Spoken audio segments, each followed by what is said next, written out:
Welcome to the Courage to Be podcast with Tanya Vasallo. Before we get into this episode, I want to share with you that I'm on a mission to close the gender gap in the podcasting world so that more and more women's voices are heard. If you feel that this is something you value too, then please rate, review, and share the podcast. And in exchange, and as my way to say thank you to you, I want to give you free access to my signature course called Manifesting Abundance, which typically sells for $997. All you have to do to gain access is leave me a review on Apple Podcasts, take a snapshot of it, and send it to help.thecouragetobe@gmail.com, and we'll get you set up with access to the course. Welcome back to the Courage to Be, where we have powerful conversations to transform your life and your business. And today we have Jessica Yontz with us. Welcome, Jessica. Thank you for having me. I've been looking forward to this for a while. I know, I have too. I'm excited to ask you so many questions because it's interesting to me. I want to hear your story because you're big into clean eating, integrative consulting solutions, alternatives for modern medicine. Yet you were an independent medical billing provider, but you have an organic skincare. Please tell us your story. I feel like I wear a lot of hats right now, for sure. I love it. Tell us all about it. Please take. I guess the story, in this phase of life right now, the main thing, my main focus is my family. It's my kids, it's my husband, it's my dogs and my chickens and my house. But I've been very blessed to be given opportunities to be able to stay at home and work and still have that sense of I'm still an adult and I'm not just a mom and I'm not just a wife type of feeling. I still have some sort of independence that exists and that's satisfying. I still do all the medical billing stuff. That's kind of my bread and butter. And I've had clients since I started back in 2016. I had 3 new clients come to me this year. My clients kind of phase in and out just because it's a very niche type of thing that I do, and with nurses that take in medically fragile foster children. So it's very specific to what their needs happen to be. And we're talking children that are completely ambulatory, that they are bedridden, that they have ventilators and trachs, they have central lines, they have feeding tubes, they have, this isn't just a kid that maybe fell down and had surgery on a broken bone type of thing. These are kids that are either born this way. A lot of them come from drug addicted mothers who cannot care for them. So my clients kind of come and go because we do at times have, children that pass away pretty young or do make it beyond what they think they're going to do, and do make it to become older than they expect, but it's the nature of what the business is. So it is my bread and butter. It's something that I love to do. My clients are so near and dear to my heart because my goal is just to do everything that they don't want to focus on doing, right? So all the bureaucracy and all the paperwork and all of the payments and the claims and making sure everything runs as smoothly as possible for them so that they can focus on their kiddos and that be their main focus, and then not have to have their brains kind of bouncing back and forth between being the best caregiver they can be and being an administrator at the same time. So I still do that. I love doing that, but that nature of that business is also, it fluctuates, right? As with a lot of things, when you're kind of independent, you're not earning a paycheck, life fluctuates. I have an amazing husband who's awake at 3 a.m. every morning to go to work and works 10 hours a day and comes home a different color half the time because he's just dirty. You know what I mean? And, he brings home, in a sense, the consistency, and all the benefits that come along with having a job that is consistent. But I kind of go, I got to the point when I was pushing 40 where I was like, what can I do to where I can say, hey, you don't have to go anymore? You know what I mean? And skincare kind of was born out of that. So that one's kind of my baby right now.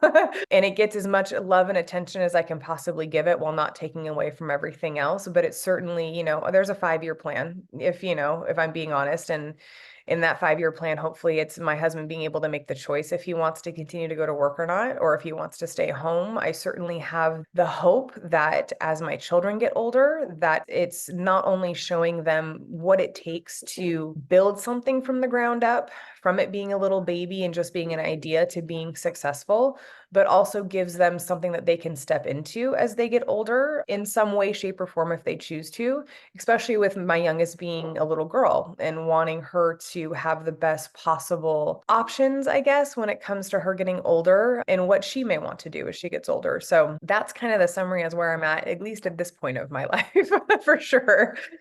This is amazing, though. I want to hear, how did you end up in a niche, like something so niche with the nurses with Sure. kids of foster care? Yeah, it's they're medically fragile foster children. So we had a family friend, and I was at this really interesting transition in life, having come out of a divorce with an infant, having that led into a different relationship that was eye-opening in a lot of ways of just things that had never I was always told that I was like this idealistic dreamer because I had such this utopian view on life and on love and on family and all these things. And it was kind of a wake up call to reality of I didn't want to lose that part of myself, but I had to learn how to be realistic in all of life. But it was a relationship that kind of brought me into this spot. And it was the ending of that relationship that led me kind of into this space of I had lost my job. I was now had a 2-year-old son who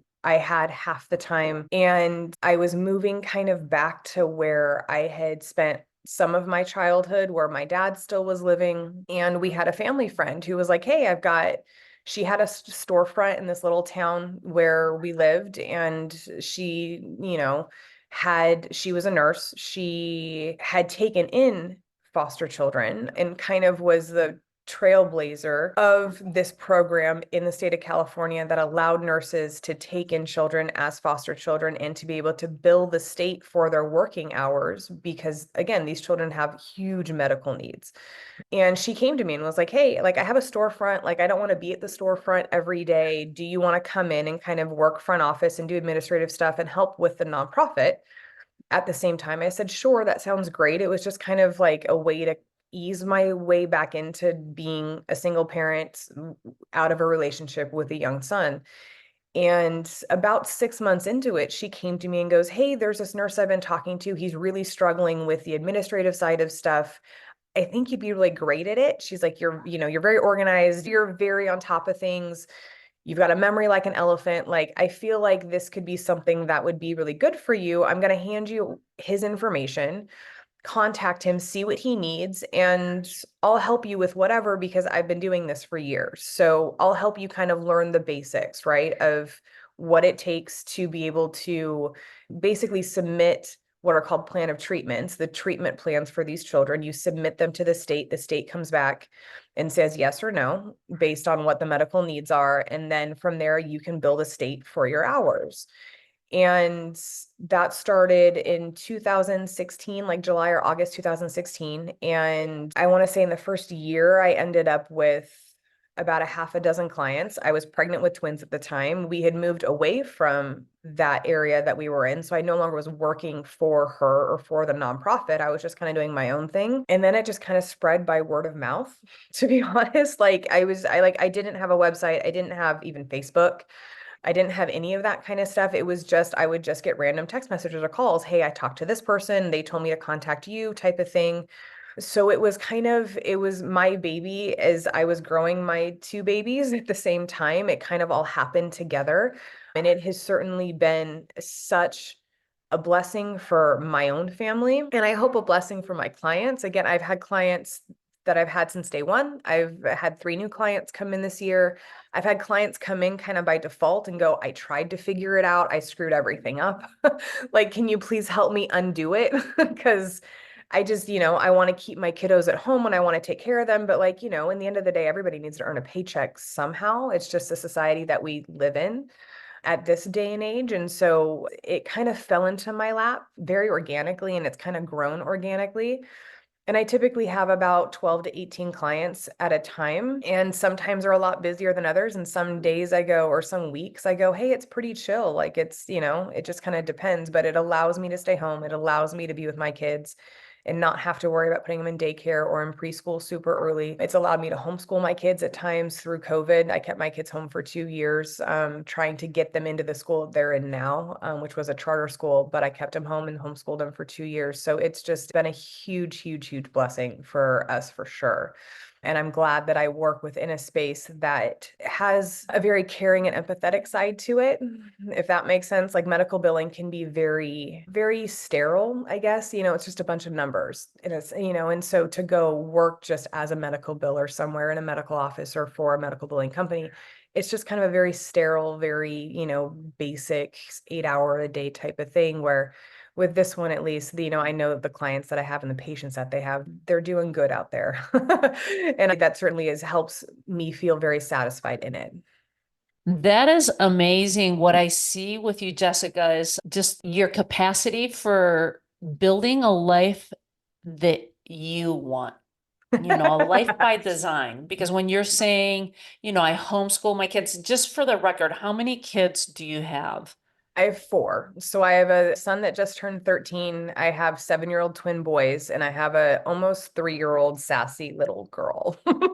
So See, to me, that is amazing because you're up on a pedestal for me. I've told you this before. The thing, I only have one, even though she has the energy of 10, it's amazing to me. And especially the fact that you were a single mom with your first one, and then yes. twins. But what I'm picking up as you're saying all of this is that you've been creating the life that you want. It's like if I want to homeschool my kids, I homeschool my kids. If I want to, Right. like you figure out ways to, no matter what life circumstances is throwing Mhm. your way, you're like, what? Let me navigate it. I'm going to go this way and I'm going to go that way and I'm going to set it up this way. Can you talk to us a little bit about that? Because to Sure. some people, it might be like they're listening and they're like, they might be in a 9 to 5 job and that they hate, that they don't like, it's how do you tap into that kind of courage and navigate that? Because not only do you have 4 kids, you have like 12 chickens. Do you have any other animals too?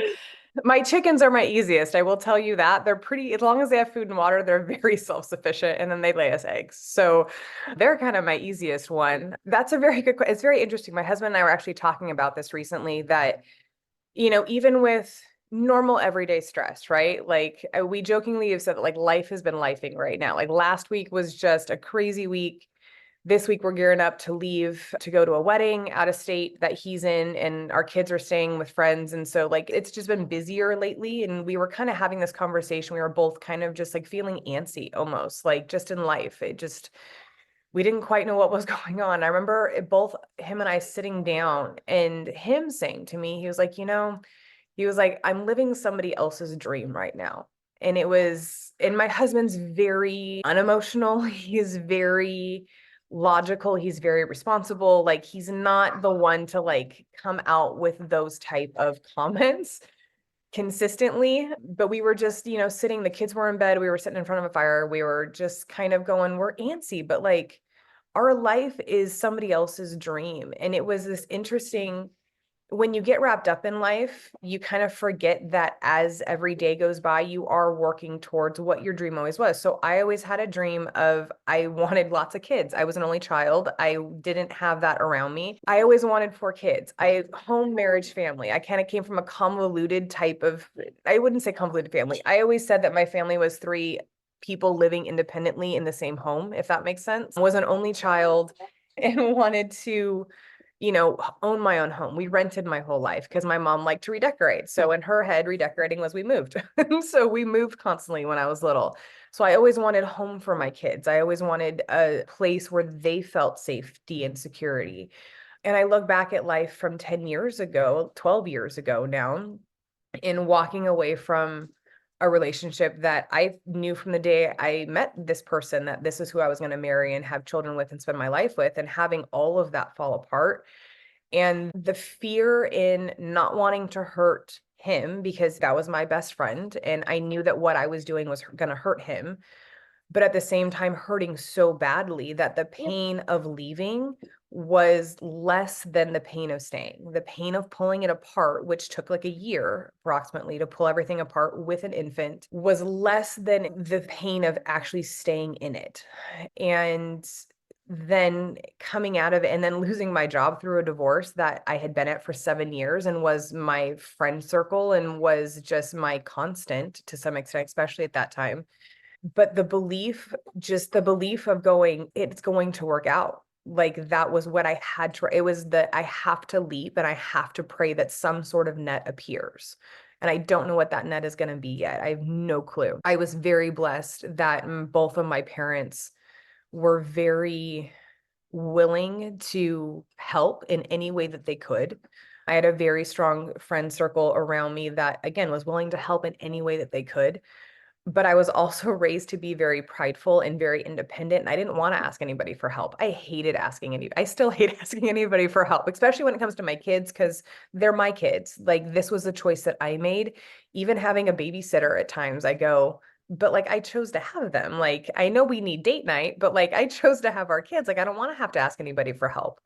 But there's humility that you learn through it. You have to learn how to humble yourself in order to get out of a situation that you know is not going to benefit you or your child long term, even if you thought it was, even if you went into it with, stars in your eyes, which a lot of us do. We've all been through it. We've all gone through the we're young and we're in love and we don't see the yellow flags or the red flags in the beginning. And sometimes they don't come up until major life changes happen. For us, it was having a child. And all of a sudden I was like, this is not going to work in the way that is necessary for us to sustain our relationship and to raise a child in a healthy home. And you just kind of go, I got to try. I had to breathe.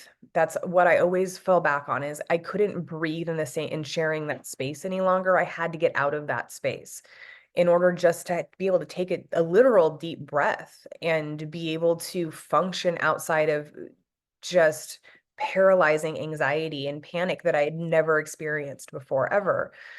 So I'm a very firm believer of everything happens for a reason. So as the couple years after the divorce, as that time went along, things kind of just manifested. I ended up in a job that I never expected to end up in, but it was one of those jobs where I saw the advertisement for it and I read through it and I was like, this is going to be my next job. And I went and interviewed and that was my next job. And a month after I started, my husband started working there.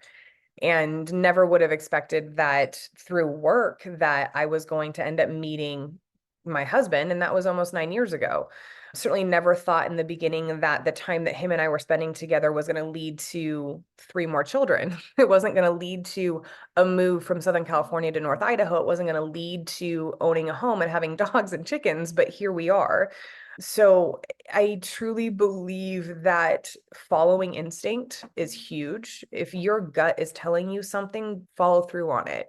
Because I do believe in a lot of times those feelings are coming from a higher place that we may not be able to tangibly understand, but it is going to lead you in the right direction. And so I look back at life 10 years ago and I go, I am living the dream that I had 10 years ago. And I never thought that I never didn't see how the road was going to manifest itself 10 years ago.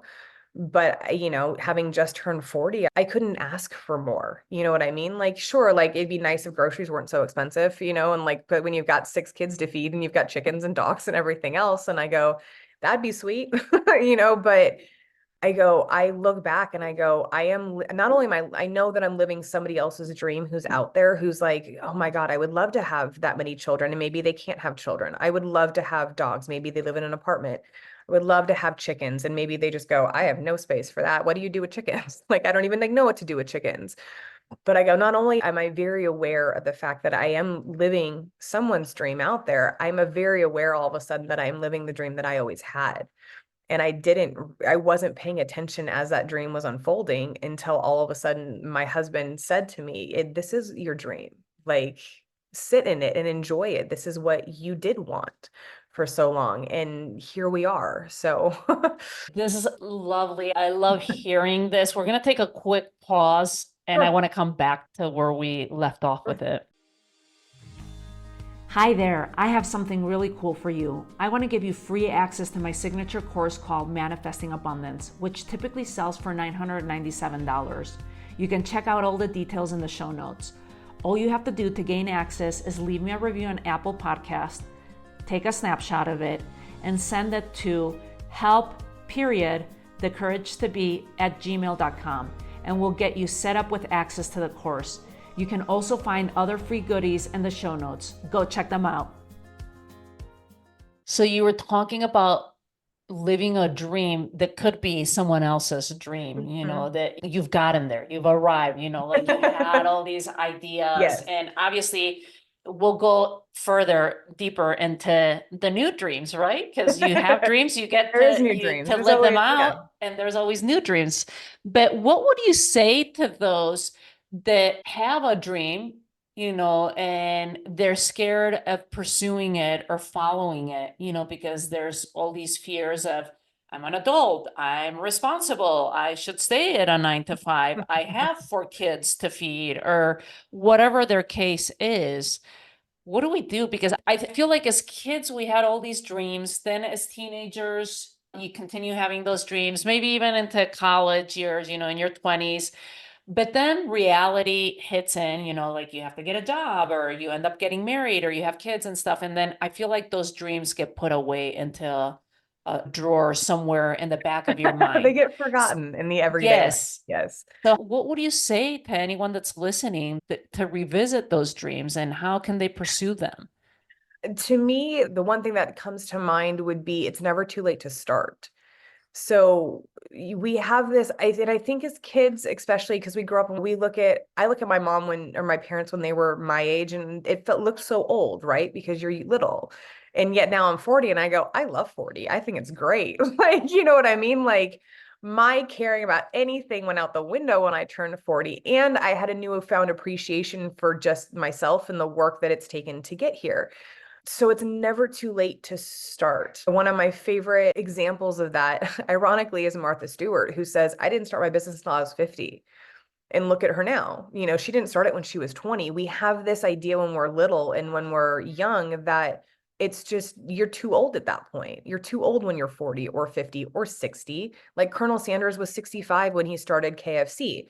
You're never too old for it. So yes, there's life that has to be lived. Yes, there's yourself, and there's kids if you have kids, and there's a family if there's family that needs to be financially supported, because again, that's how life has been set up, especially in probably the past 100 years of our history. It's no longer we're growing our own food, or we have our own food supply, or we have a well that has water, or we don't have cars, we have horses that take us places, where we live in a different time frame than we did even 100 years ago. So yes, financial has to be looked at. To just go, I'm going to throw caution to the wind, may not always work, but at the same time, if you leap, the net can appear, right? Like if you open, the more you focus energy on something, the more opportunities will exist within that space. So if you have a 9 to 5 that you technically are working from 6 to 9, doing, and you're spending 12, 14 hours a day doing, and you go, I need to open up space for something else, then maybe kind of finding a different job that can still pay the bills while you're taking those dreams out of the drawer, going, hey, I always wanted to do this. And what's stopping you? Usually it's our own fear, or it's our own belief structure that we've been raised with, or that society has put on us, saying you're just too old for that, or it's never going to work, or you don't have a support system around you. And yet at the end of the day, you are your best support system in the end, and if you don't have anybody else around you that's like, yeah, I will figure it out, we'll do this together, we'll figure it out, I'm going to support this. In the end, you are your best support system, and who cares what anybody else thinks? But don't just pack them away and go, well, I don't get to do that any longer because life is lifing right now. Just take the chance and just understand that it's never too late to start anything. There's people that are graduating college in their 80s because they always wanted their degree. Like, you know what I mean? Like it's our limited mindset that tells us we can't in the end. So, Yeah. And I'm a big reader. And I've always been really interested in anything that has to do with the human experience or perspective, because I think we learn more about ourselves that if we just have ourselves and we just have our own mindset and our own beliefs, we're never going to grow from it. So I was a huge reader. Any book that talks about limiting belief and breaking free of that and leaping and seeing where the net appears and where you land, would always be the first thing that I would ever suggest to anybody. Like, go grab a book, just crack a book. I love it. Yes, I'm going to ask you that right now. It's reminding me there's some episodes here on the podcast. If you're listening to this right now, there's Jennifer Arthurton that turned, I think she turned 50 with, it was 50 because she was going through menopause, lost her job, going through divorce, and an empty nester. So, Yeah. Ooh. everything that you're saying, Jessica, and anyone has gone through this. So if you're listening to this podcast right now and you're like, well, I couldn't, because I have two kids, Yeah. and no chickens and no other things, but just know that Jessica is your inspiration. There's also Francesca and Anastasi. These are our earlier episodes. I think it's in the first 5 episodes with Jennifer Arthurton, as well as with Francesca and Anastasi, how she went from homeless. I mean, her house ended up burning down. She was a single mom, in an abusive relationship. The house burns down. I mean, it was one thing after another, but then she built a business and she became a CEO of the business. So Yeah. dreams can happen. And I love that you say tapping into books. And for anyone that's listening, books are great. Podcasts are great. Listen to other people's stories, to tap into your dreams. But what are some of your favorite books that have pulled you up? Maybe two Mm. titles that you. The big one that comes to mind is a book by Dr. Bruce Lipton, which is called The Biology of Belief. And I initially read it when my son was very little because there's chapters kind of towards the end of the book in regards to how children's brains develop and the different stages of brainwave patterns that children go through and the ages in which they kind of switch between these patterns. About that was what first brought me the book. I mean, I'm assuming my mom probably gave me the book at some point or my dad, one of the two, but that's when I first opened it at least. And I was so fascinated in reading through about kids because that was always what my little girl dream was, to be a mom. That was from a very young age. It was very visceral for me that I was meant to give life. And that's all I wanted. But in reading that chapter, it led me into the rest of the book and just how our beliefs truly shape everything at a cellular level in our bodies, and how changing your beliefs can literally change your biology. And in changing your biology, it can change every other aspect in your life. If you're open to receiving it and you're receptive to it, it truly can you truly can create at a cellular level the life that you want. And it can start from inside and then work its way out into the rest of life. So, and for me, the perfect example is the fact that I can look back at life 10 years ago and go, I'm living the dream now that I had as a little girl. I wanted 4 kids. I wanted 4 boys, which I feel like would be easier right now because my girl's kicking my butt. I don't know. I was a boy mom and I knew a little girl was waiting for us and I was right. But oh, she's sassy. She's just kicking my butt. But I always wanted 4 boys. I always knew that I wanted home, marriage, and family. And as I said, it was very visceral and very instinctual for me. This is what I was meant to do. And there was certainly a point 10, 12 years ago where I thought that dream was gone. But yet, if you want to tap into truly being able to biologically create on a cellular level the things that you want and manifest those, I can look at life now and go, I've been manifesting the life that I have since I was little. And it was just in me. It would just took a different path and a different form than what I initially thought it was going to. And I went from being with someone who on paper was a totally nice guy, like looked great on paper. And in the end, it just didn't work out. And yet now I'm with the guy who's totally not the nice guy, but he's the good man. And there's such a distinction between those two things of you can be a nice guy, but being a good man is something very different.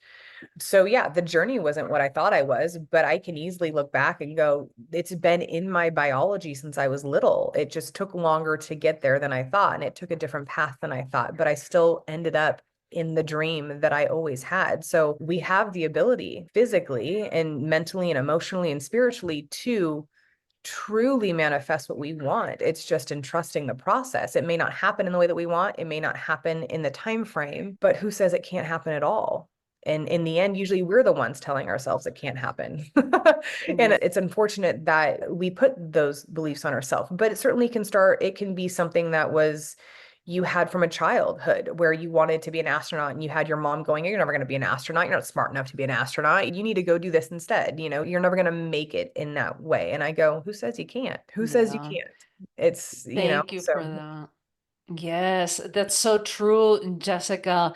And so going back into that, and our beliefs and our belief system, do you feel like you were supported with your beliefs? Because a lot of people could be like, oh, well, my parents never supported me with that. Like they told me I had to be a doctor, a lawyer, fill in the blank, like the cliche, and especially certain cultures, where it's like almost expected, of what people yeah, in should certain do with their cultures, sure. dreams. Yeah.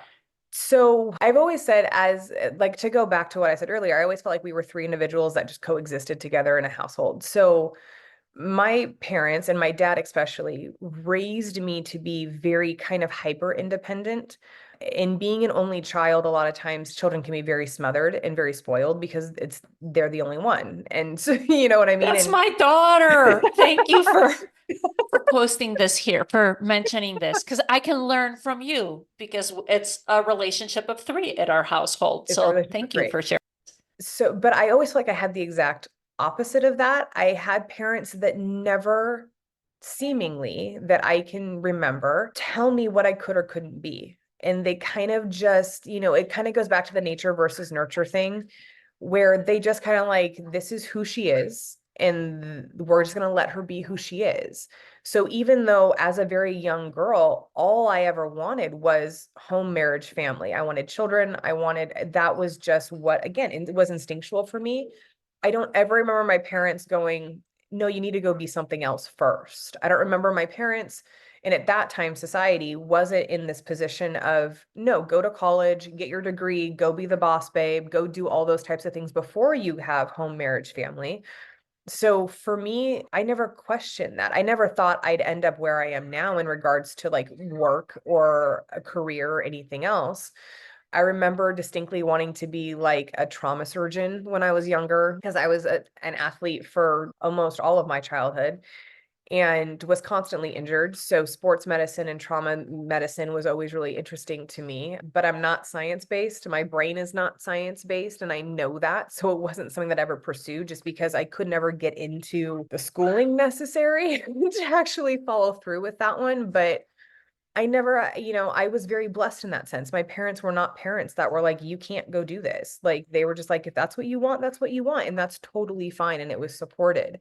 My mom was always an entrepreneur. So I think for her, it was kind of not disappointing, but it was kind of just like there was this sense of it wasn't necessarily something that she shared or could empathize with or had a very strong understanding of because she was the one that always wanted to go out and stand on her own 2 feet and have her job and her career and all those types of things, which is totally great. And I'm the first person to say to anybody, do what it is that makes you happy. Do what it is where you feel satisfied and fulfilled, regardless of if somebody else understands it or not. We don't have to understand it. We can be respectful towards it. It doesn't have to be what we want for ourselves or what satisfies us in order for that to be what matters to somebody else. So even though I don't think I think in a sense, she may have been like, no, go out and like do your own thing. But I was never pushed on me in any way. It was just, this is just who I was. And that was okay. And that was always okay in my home. And I certainly hope to give my kids the same type of security when it comes to their interests and the things that they want. My oldest is very computer based and very tech based. And though that for me is just completely over my head, and I could care less about, he's really good at it. So it's a matter of going, we have to structure it. You can't just be left to your own devices because technology can be a scary thing and the internet can be a scary thing. But if he loves coding and he loves like he spent all summer coding and learning how to like actually like code websites and like code video games. Like that's his wheelhouse. The other three are kind of just still, they're little, so they don't really have any set type of, drivers yet and that we can see that would lead down a career path. But as we get there, I go, whatever you guys want, we'll figure it out and we'll support it, whatever that happens to be. And I can hope that for any child, I understand that that isn't always the norm, But I want my kids to understand that they have that safety and security that they can follow and they can go, this is what feels good. This is what makes sense to me. And it go, okay, then let's figure out a pathway for it instead of telling them they just can't. You sound like an amazing mom. I wish I have all of moments. parents, yeah, well, don't we We all all, have right? moments. We do the best we can, but the fact that you're wanting to support them, that you're wanting to just be there for them and be a guide, as to whatever it is that they want to do and not trying to put them into a specific Boxes. box Yeah. of how you're supposed to grow up. But what are the new dreams coming up for you? I mean, you're in the middle of one right now, which is home, marriage, family, which is Mhm. something that you mentioned. But you're in your 40s now. I You know. turned 40, I'm in my new 40s chapter, new now. dreams, right? I Can you talk to us a do. little bit about your dreams? Well, okay, so going back to my mom and her being an entrepreneur my whole life, my parents having their own business my whole life, she was always heavily involved in some way in skincare from the time I was like 8, 9, 10 years old. And when I was in my late teens, she actually worked for a startup that I ended up doing front office for about a year for a company that was bringing a German skincare line into the US. So I spent a year kind of in that wheelhouse and doing production and marketing stuff in with her, and then moved on from that while she moved on into other things. And then when I was in my early 20s, she created a skincare line that was on shopping television in the US and in Canada for about 3 years, I want to say. And I remember, sitting and labeling product with her, in the middle of the night. I remember I flew back east with her for the first time that she was on shopping television and did her segment, her hour-long segment, which is typically or half an hour on shopping television. But this was before social media. This was before social media drove life in a sense. Like it just didn't exist back then like it does now. So about April this year, like end of April this year, I remember having kind of this epiphany of going, whatever happened to it? You know what I mean? Like she continued to do it, but I was in a different phase of life. And so I wasn't actively involved in it. And I didn't remember why they had stopped doing shopping television. And so I called her and was like, whatever happened to it? Like you have the formulations, you have all of the copy, you have all of the marketing, you have all of the print, you have an entire business still. What happened? Where'd it go? And so we had that conversation. And I said, like, why can't we bring it back? And I was like, social media drives businesses like crazy in this day and age, especially when you learn how to tap into the algorithms and you learn kind of the whole SEO breakdown of how to drive internet sales. And I go, why can't we bring it back? We have everything. Everything exists. We just have to have product redone again. And the long story short, she basically was like, that probably wouldn't work. But she said, hey, check out these companies that do customizations on formulations, like see if there's anything out there that's interesting to you. And I came across a company that's based in Florida that fit into my wheelhouse of as much natural based everything as you possibly can. I'm very, my medicine cabinet is full of essential oils. Like it's like that's like my kids Me eat, too. like my kids eat as clean as I can possibly get them to eat while still being kids. And, my daughter especially loves sweets. It's just a matter of kind of navigating how to get her to eat still while it not, her not eating Frosted Flakes for 3 meals a day, those types of things. So I found a company based out of Florida that, again, everything is as naturally based as it can be. Loved what they offered. New and starting kind of like a new little venture. I'm like, it can't be a venture that's going to cost $20,000 in a startup because I have to buy so many products. It's a lot of places have minimum run orders where you're having to buy 100 or 200 products of each thing up front. And I'm like, we don't have the cash flow to do that, but what can we do? And again, this company just kind of fell into it. Everything's made in the US, which was important to me to ensure that everything was made in the US. I wanted it to be female owned. So even the manufacturing is female owned, just in order to support females because we drive so much of commerce and so much of sales and marketing in our society. that I wanted to focus on that. I wanted it to, I'm 40, so I get the fact that sometimes science can be beneficial, like it's a boost, when it comes to your retinols and your acids and those types of things. Like obviously those things are not found in nature, but how can we make it work synergistically together? And so I just kind of threw all the extra time that I had that wasn't taking away from what I'm currently doing, wasn't taking away from my kids or my family. I just kind of went, there's times I'm awake in the middle of the night and I'm just going to go sit and like work on a website. You know what I mean? So I kind of sat my husband down. I did numbers for my husband because again, he's very linear and he's very logical and that makes sense to him. So I sat down and I said, look, if we put out this much, what does the return on that look like? And I was like, what does it take to do $10,000 a month in sales? What does it take to do 20, to do 50, to do 100? How many sales a day? What sale average does that look like? And how fast could we build it? So again, I have a 5-year plan and we'll see. Like it's in the universe, it's out there. I have vision boards, those types of things. But it was something where I was like, I wanted something moving forward that sometimes you get stagnant in life and life just kind of feels like you're on a rat wheel to some extent. And there's nothing wrong with that. And being able to find contentment and happiness in that, it to me is hugely important in life because it is about the little things that happen day to day. But I was just kind of feeling antsy. I was kind of like, I want to try something different. And if it fails, great. I have skincare forever. You know what I mean? Like if I never sell a product, okay, fine. Like it gave me a creative outlet that I hadn't had in a while, just in like building websites and doing label designs. Like I did everything myself and learned how to do all of it myself. Though I've done websites in the past, I certainly had never like jumped into a skincare website or jumped into doing labels and doing product container componentry and all those types of things. And being able to kind of go, what are the things that are important to me? And what are the things that I want to share? I certainly remember, even though my mom was in skincare, because I was an athlete and I was a gymnast for most of my childhood and spent every day in a gym, I was the generation of like Stridex pads and like St. Ives scrubs and like, where you're just like ripping your face off with these things when you're 10, 11, 12 years old. And I was like, I want something that I can start small with, 7 or 8 basic types of skincare products and then go, how do I want to grow it?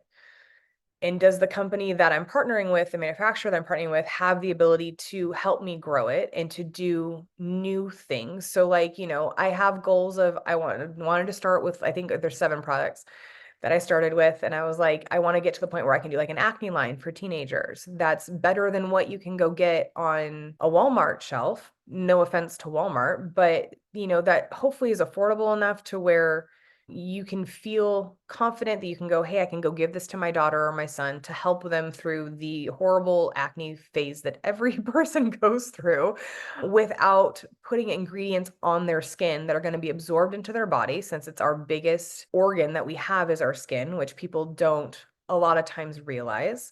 And everything we put on our skin goes into our bodies. So making something that works for teenagers, works for young adults, works for mature skin as we build the line and as we grow the line without, it costing $100 for a moisturizer or without having to go into debt to try and get clear skin, or go to an esthetician once a week type of thing. Like not everybody has that. Trying to find kind of a happy medium in it that I can help. I have an innate desire to help people, especially with things that bring people sadness or things that make them insecure, because I've gone through it. Most of us have gone through it. I'm blessed again that I had a mom that started me very young on skincare, even if it was the drugstore stuff, because we just didn't know any better at that, 30 years ago. But wanting to start something small that hopefully can grow, that hopefully my children can grow into, wanting my children to see something. They know that I sit on a computer, but they don't know what mom's doing on a computer. You know what I mean? Like having something that is physically tangible to them that they can be raised in to see this is the kind of effort it takes if you want to create a life for yourself and for your kids and for your family. Something for my daughter as she gets older that she can step into if she chooses to. So there's a 5-year plan, there's 10-year plans, there's 20-year plans. And the driver for me was never financial, partly because we're comfortable where we're at, and that's okay. The driver was like, how can I retire my husband from having to work 50 hours a week and come home filthy every day? And like, me getting phone calls that like, A year ago, I had the phone call that he was on his way to the ER because he chopped the tip of his finger off. And luckily, they were able to reattach it. Oh my But, like, God. how can I give him at least the choice to go, you don't have to go anymore if you don't want to. You can be here when the kids wake up in the morning. And, they don't see dad until they get home from school, type of thing. How can we make it so that you don't have to go to work on Saturdays? If there's a ton of overtime and they call you back in, you're now gone on Saturdays and missing days with the kids. And while at the same time wanting my kids to be able to see mom step into a different phase and it not just be I'm mom. They see Mm-hmm. me as mom. They don't even see me as a wife. You know what I mean? Like, because I'm not their wife. Yeah. So they see me as mom and kind of going, women are a lot of things and men are a lot of things. And I want my kids to grow up understanding that people are multifaceted and they can be so many things that are beautiful and they can be so many different things from each other. And all of that should be celebrated.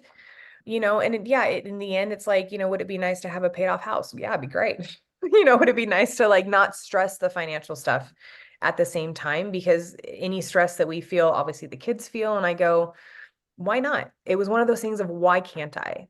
And I remember sitting with my husband saying, why can't I? Why can't we? Like, who says we can't? And I go, I would love to be in this position 5 years from now. So who says we can't? I just have to figure it out. Just have to figure out how it Yeah. works. And it was a lot. It was an interesting energy to step into because it was the first time that I either like just apply for a job type of thing, or I didn't end up in a job somehow through someone else. It was the first time that it was like, this is my own and I'm going to learn it from the ground up. And I know that it may not fly right away or it may fly a little right away. It's going to take a learning curve and that's okay. And I'm going to dedicate as much time to it as I can. And maybe one day it does become the primary thing. We'll see. But again, if it doesn't, I go, okay, I just have great skincare forever. Like it's fine. I have great skincare to give my friends and like, and give my kids and all that kind of stuff. So It's all part of the dream. This is yeah. beautiful. Thank you for sharing with us about that, Jessica. We're Sure. going to take a last quick pause. Hi there, I have something really cool for you. I want to give you free access to my signature course called Manifesting Abundance, which typically sells for $997. You can check out all the details in the show notes. All you have to do to gain access is leave me a review on Apple Podcast, take a snapshot of it, and send it to help.thecouragetobe@gmail.com, and we'll get you set up with access to the course. You can also find other free goodies in the show notes. Go check them out. And we're back. And I love that you shared with us this dream of yours. And I know it's going to be successful. We just don't know how long maybe It'll it take before it takes gets off right successful. away or if it's down the line. But the fact that you're just following your dreams and that you're going for it is just going to be so amazing that you can tell that story. So where can people find you then? What's the website for the skincare? So the skincare line is called Biobella Botanicals. So it's the website by the same name. It's all one, Biobella Botanicals. And the Instagram handle is the same as well. It's Biobella Botanicals. So you can go check out the website. There'll be a code for anybody coming that comes from the podcast to go look at it. There's a discount code for 20% off under Courage. So, and that's good for anybody at any time. Thank you for And that. then the Instagram, I post sporadically on Instagram. It's not consistent as of yet, but there certainly is a ton of behind the scenes stuff that you can see on the Instagram account as well that you wouldn't necessarily get on the website. But again, it's just under biobellabotanicals.com. That is so fabulous. I mean, for any mom or parent that's listening and they have daughters, I know my daughter's 11. She's all into skincare, like I Yeah. mentioned to you, Jessica, initially. And that's one of the rules that we have for her. She can't just go buy whatever she wants. Hmm. She does Yeah. have to do research because skincare, unfortunately, these big companies, are just wanting to make profit. And we're trying Yeah. to educate her on that. We could do a Yeah. whole other podcast on this, Jessica, just of educating our kids that to not fall prey of these Yeah. big companies that are just wanting to make money and not understanding. And I feel proud because I took her to Sephora a couple weeks ago because she had earned her money, and I can't say, I mean, she can spend her money on whatever she wants, but when it comes to skincare, we do have to supervise it, and she has to do her research with that. Yeah. And when she came back she bought like one of these packaged things, she realized that there was some eye cream and she gave it to me. She's like, I can't use it because I looked at the research and it says that it's not good for kids under 12. Yeah. And it was such a proud moment. So I will be sending her to your website, Awesome. so that she starts understanding the importance of organic and natural products. Very much So as we finish up here, Jessica, what's one thing that you can tell our listeners to live a life with more courage? Oh, that's a lot to unpack. Honestly, following your gut and having faith in what your instincts are telling you is the right thing to do. I feel like we have become so distracted in our society, whether intentionally or unintentionally, that we're no longer listening to our bodies when they're telling us it's time for change. And change is terrifying sometimes. Like, I pulled apart a relationship I had been in for 9 years when I had a 7-month-old, and I didn't have financial independence. I worked, but certainly didn't know how I was going to support myself, let alone a child. My body was literally rejecting the relationship to the point, my body was rejecting the relationship to the point where the pain was manifesting physically and I couldn't sleep. And it was all based in my pelvis and my hips, which makes sense if you understand how we carry energy within our meridians in our body based on the issues that the relationship was having. It completely made sense. But if we just would listen, if we can learn how to sit within silence again, and we can learn how to sit still and just listen to what our bodies are telling us, I feel like there'd be a lot less panic and anxiety and in the world that we live in. So from that standpoint, it would just be listen to yourself. Even if you don't like the answer you're being given is the right one. It's just a matter of having to humble yourself enough to recognize that. Thank you so much, Jessica. You're welcome. Thank you so much for your time with us today. Thank you so much, Jessica. Thank you so much for your time. I appreciate it. Same here. Take care. You too. Hi there. I have something really cool for you. I want to give you free access to my signature course called Manifesting Abundance, which typically sells for $997. You can check out all the details in the show notes, and all you have to do to gain access is leave me a review on Apple Podcasts, take a snapshot of it, and send it to help.thecouragetobe@gmail.com, and we'll get you set up with access to the course.